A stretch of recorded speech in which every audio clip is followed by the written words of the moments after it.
Now this week, I've got my hands on some ridiculously cool tech, and you'll notice the hat here. I've got an Avoda hat on because I am at their factory testing out a bunch of stuff that I can share with you.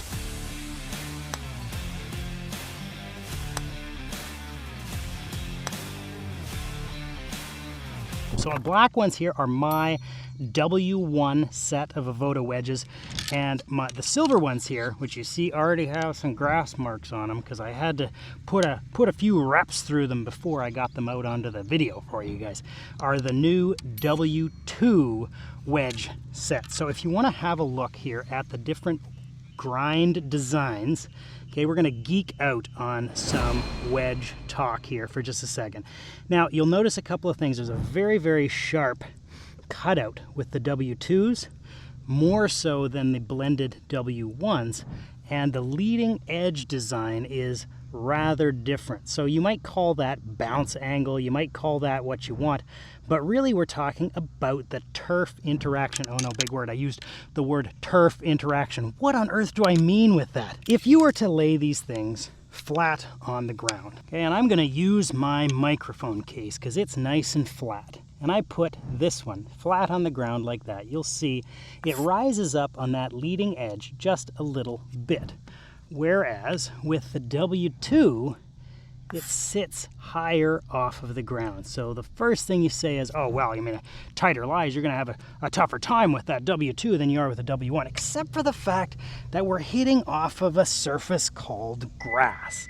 And grass has some sponge to it and some bounce to it. And the thing that you don't want the most with your wedges is to chunk the ball. So I'm going to call this one here the anti-chunk wedge.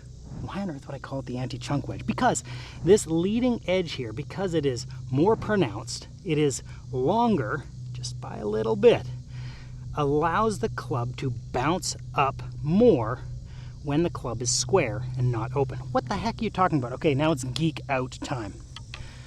For as long as you've known about golf, you've heard the term bounce, but what on earth does the bounce actually do? Here's what the bounce does.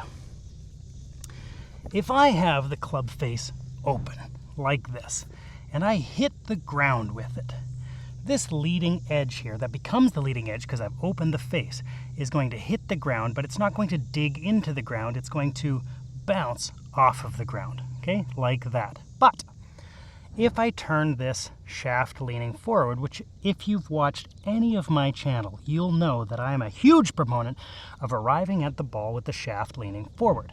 So if the shaft is leaning forward and you strike the ball, then this leading edge here, this sharp bit, is going to hit first and it's going to dig down into the ground, meaning you have to hit the ball first if you want to not chunk it. Okay, fantastic. But what if we're not perfect?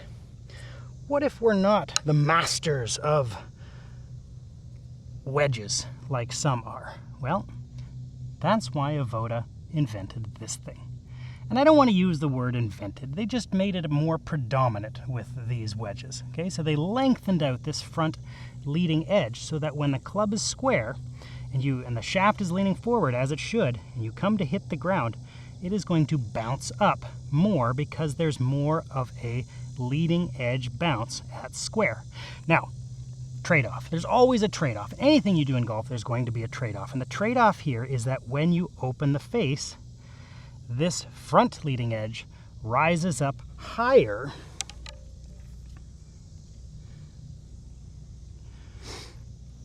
than this one. Okay, so what does that mean practically? Well, practically it means that if you're hitting a square pitch shot, let's call it a 40 to 70 yard shot with this club, you have to strike the ball first and your precision with your swing has to be higher in order to get that ball to the face right away. Whereas this one, the W2, gives you more forgiveness on those square shots. Okay?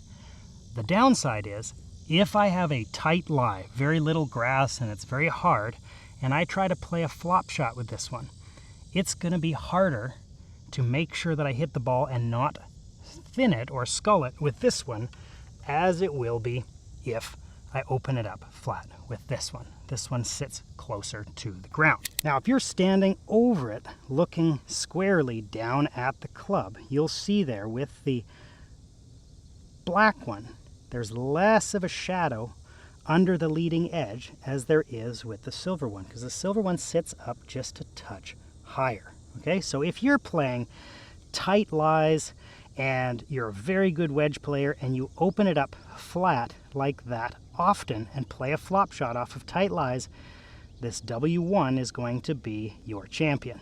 But if you don't play that hard pan flop shot often, this is your winner. Why? Because you're going to hit fewer chunks with it. Okay, let's have a little look at how it performs. What I've got here is about a 20-yard pitch shot with a lob wedge, and I'm going to start with the W1. So as I stand over it, that front leading edge sits right down on the ground, and you can pick it nice and clean, and up it goes. Okay, but you have to make sure that you're striking it right in the middle of the face. If I start to hit it heavy or chunky, okay, it's going to dig into the ground. Now, if I play the W2, the anti-chunk type wedge, that gives me a little more flexibility with the bounce. Sure, I can still clip it nice and clean like that. Here's one more clipping it clean.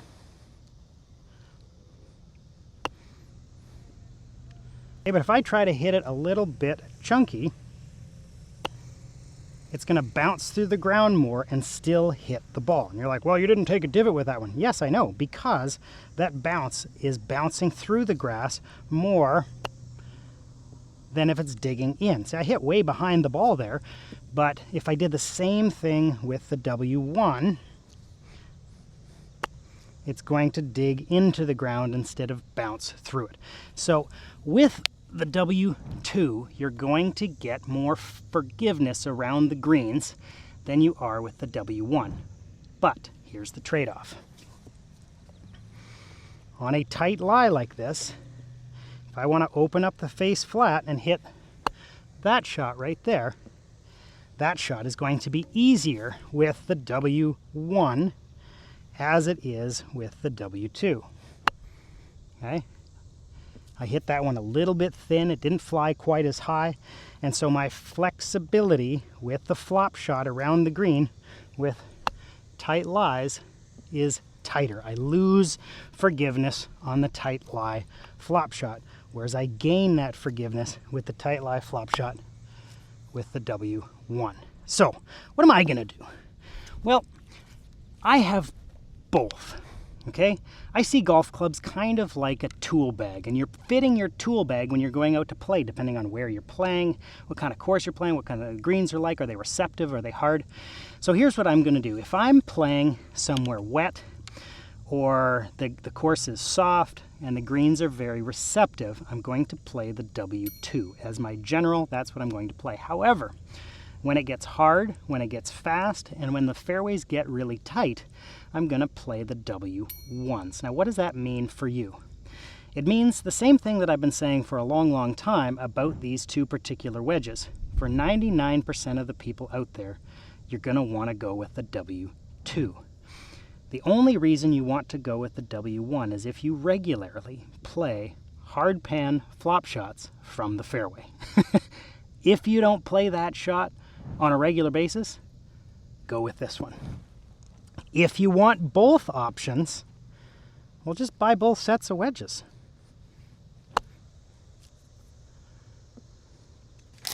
But then, of course, you got to ask yourself, black or silver? I'm going to have to go with the black myself. I like the black ones. They look good. But it is sure nice being able to know that I can hit the ground first and still get that chip shot up in the air. Okay? I'm just kind of playing around with these a little bit, and I'm going to try to hit it heavy intentionally. And as I hit it heavy, it doesn't matter, which is really, really exciting, because that makes chipping easier. And that's really the whole goal of this, isn't it? Is to make golf easier. So there, I hit the ground early. Now let's see what happens if I do that here. I'm going to intentionally do the same things I was just doing. Hit the ground early. See, I get a bigger chunk out of the green. This is a great example for this. I'm getting a bigger chunk out of the green with this wedge because that leading edge is hitting the ground first. The W2 is actually giving me an easier time hitting these shots right around the green. Okay, I'm going to chunk this one. I'm going to open up the face just a touch, okay? And instead of picking it, I'm going to hit the ground first. And that one lipped out. I know you can't see the hole, but it did. Okay, hit the ground first. Beautiful shot. Let's try to pick this one. Also very nice. Okay, one more time. I'm going to hit the ground first with this W1. Yeah, that one was pretty good. Pretty good.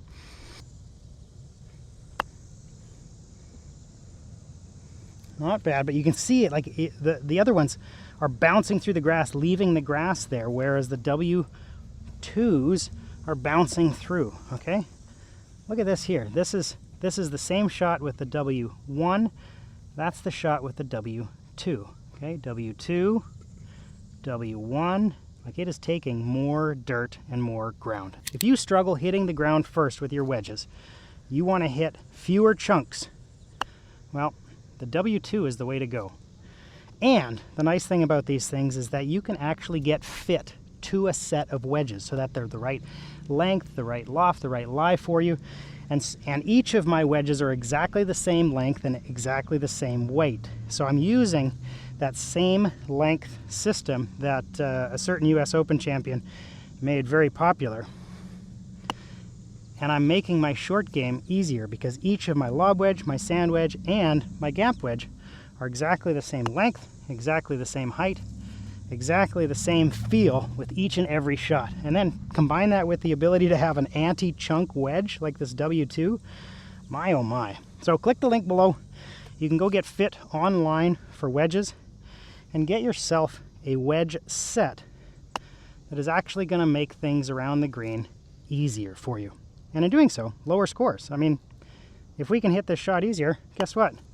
We get it to the pin closer. I don't know about you, but I miss a few greens now and again. Yeah, I miss some. So I have to chip. And the more often I can get close to the pin, which these wedges are going to help me do, the lower my score is going to be. So go get fit online. Click the link below in the description to go get, to send in your information, your swing and such to get wedge fit, and buy yourself a set of 3 wedges that is going to benefit your game. You know, instead of going to the Golf Galaxy or somewhere and just kind of picking one off the shelf and hoping that it's the right length, and then having your sand wedge and lob wedge and gap wedge be different lengths. Get the same thing with every wedge, get fit properly, and get yourself a set of wedges that is going to help you shoot lower scores.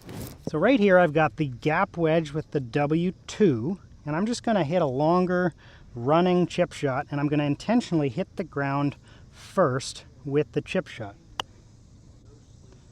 It just bounces right off the ground, and I think that one might even go in. Oh, not quite. Not quite, but you can see in the divot here, I'll show you in just a second, it just scrapes along the top even though I'm intentionally hitting down into the grass. Okay, that one I actually chunked, but it still bounced through, and it didn't take a divot, it just scraped the top of the grass. Okay. If I take the W1, the more flop shotty tight lie, I can definitely see that the leading edge sits right down on the ground, and I have to hit ball first in order to get it going the direction that I want. If I hit it fat, well, that one is at the pin, but it's about 10 feet short, whereas the other fat one ran right up to the hole the same way as the well-clipped one. So hitting the ground first. Here, I'll show you the difference here. You can see this one here is a W1 divot. These here are all W2 divots. Okay, so one's scraping the top of the grass and the other one is digging right in. It's actually a really good example of this for you right here. Okay, so one more. We got W1. You really want to make sure that you hit the ball first. W2 gives you some freedom. So if you're a good wedge player and you tend to hit the ball first all the time anyways, well, go with the W1s. It'll give you some more freedom in the flop shot. But if you hit it thick now and again, go with the W2s. Okay, go get fit for them. Click the link below to go to the Avoda website, and they'll get you fit up with a set of 3 fantastic wedges that are fit just for you. Might even help your game. But only if you want to get better. So I've got the 2 wedges here, the W1 and the W2. And the other thing that the W2 allows you to do is to lean the club forward and still get bounce on the club. You see how the front edge, the leading edge of the club is right down in the grass? Okay, and if I lean it forward, it's very much front edge leading forward. So you have to pick the ball with that. If I put a ball down beside it, leave the camera there, you can see it really gets under the ball, but you gotta hit ball first. Whereas with the W2, the leading edge sits up off of the grass a little bit more, allowing the club to bounce through. At the ball there's a little bit less underneath the ball. But here's what it allows you to do. With the W1, I can hit this shot, but I have to, if I lean my hands forward, I have to hit the ball first. There's really no forgiveness, otherwise I'm going to chunk it. Whereas with the W2, I can lean my hands forward as much as I want, and I can pull back, pull through the ball, okay? And I can hit the ground, and I can be confident in hitting the ground that it's going to bounce back up and not dig into the ground. So for those chippers who like to put the ball back in their stance or to lean their hands forward and to clip the ball like that, this W2 is going to give you a lot more forgiveness on those shots, almost an anti-chunk feature than the W1.